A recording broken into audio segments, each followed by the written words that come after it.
easily digestible foods. The fats in it, again, are great, the omega-3s and so on. And I ask the people that I work with to have salmon at least twice a week, if possible more than that. Evening snack, what I use is I use yogurt. And it's a very simple thing. What I do is I take regular yogurt, Yoplait or one of the other brands. I throw them in the freezer when I buy them. And when I want my evening snack, I was an old ice cream addict.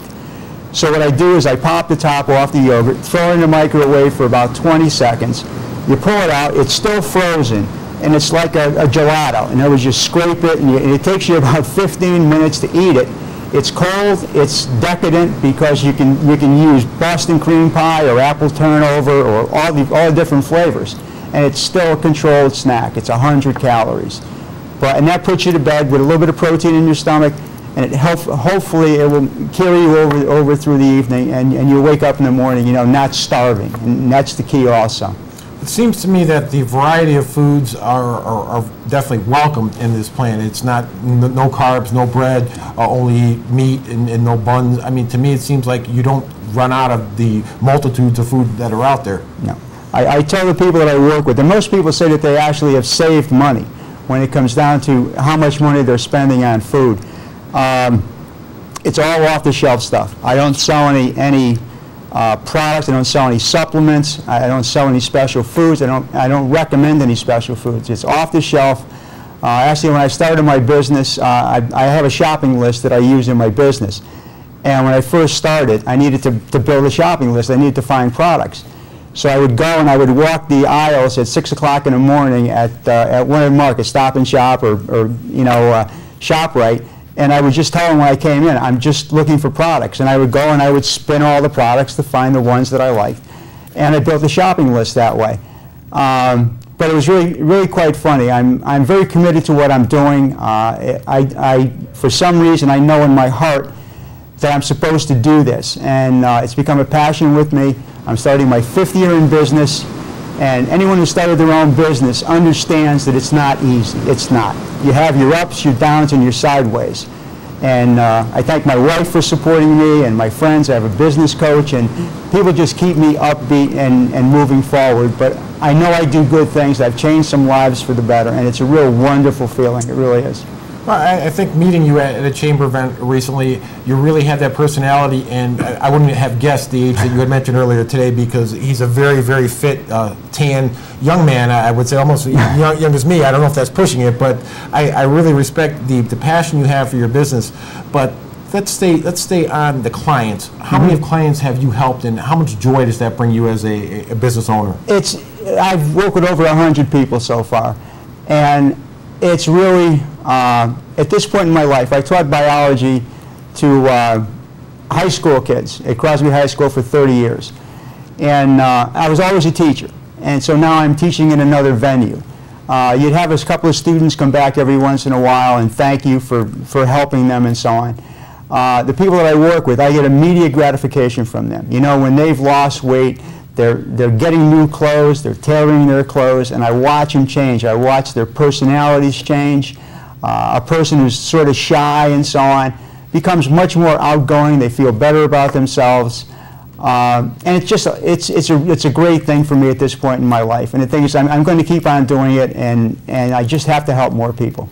Now, should a potential client get a doctor's approval, or let them know, or show them what you're recommending for them, or is it something that you feel that's confident that they don't need a doctor's approval on? No, you know, when I first started, I was thinking about that, the liability issues and so on, and I designed the program that I have to suit anyone. I've worked with diabetics, I've worked with people with IBS.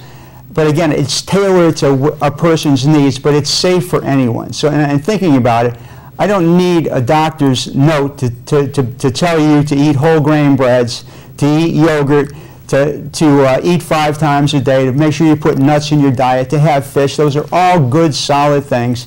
And again, diabetes is one of those things. I just read an article that pre-diabetes, I think it was $25 billion a year or $35 billion a year. It's costing us for people with pre-diabetes, not even diabetes. those are people with elevated blood sugar and usually overweight. Just by taking the weight off, you can prevent the full-blown diabetes from being diagnosed. And once you're a diabetic, you're always a diabetic. It's not a matter that, you know, it goes away. It doesn't go away. Once it's on your record, you'll always be treated as a diabetic whenever you go anywhere for medical reasons, and it'll probably cost you more money. So again, you want to try to stop the progression of the disease before you get there. My grandfather died of it back in the early 1915 or something. My father had it, and I watched him go from a very strong state trooper to a person who was going to dialysis 3 or 4 days a week, always looked gray, always was tired. And maybe by losing the weight that I did, maybe I prevented that from happening to me. I don't know if that's the case. Maybe it just skipped me.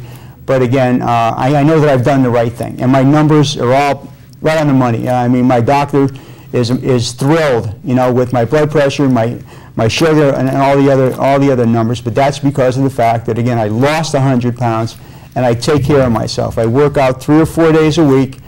I strength train. I'm not big on cardio. I just don't like doing cardio, so I do what I like.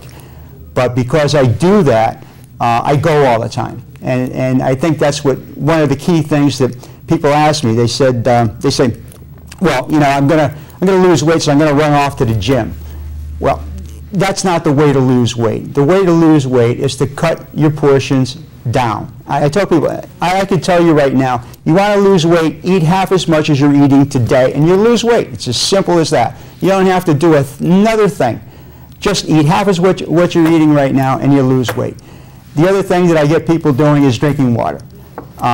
It's not so much for weight loss, it's just the fact that we need a certain amount of water every day for our body to function correctly.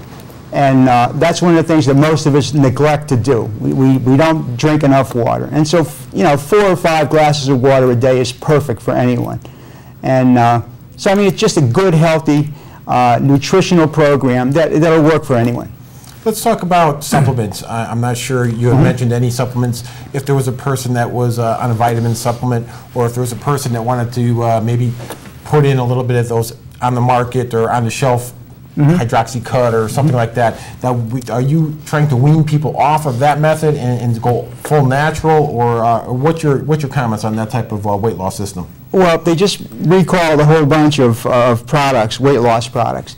And there isn't one out there, I don't think, that works. I mean, there isn't one product out there that I have any faith in. You know, it's not the way to do it. We're all looking for a quick fix. And if I was sitting here with a bottle of pills and I said, okay, if you take 3 of these a day, you know, you're going to lose weight. Well, it's not going to happen, okay? You have to change your habits. You have to change what you're eating. The only thing I recommend for the people that I work with is they take a multivitamin every morning. It can be as simple as a Centrum, okay, nothing special, just an off-the-shelf vitamin. I ask them to take a 500 milligram calcium in the morning and again in the evening.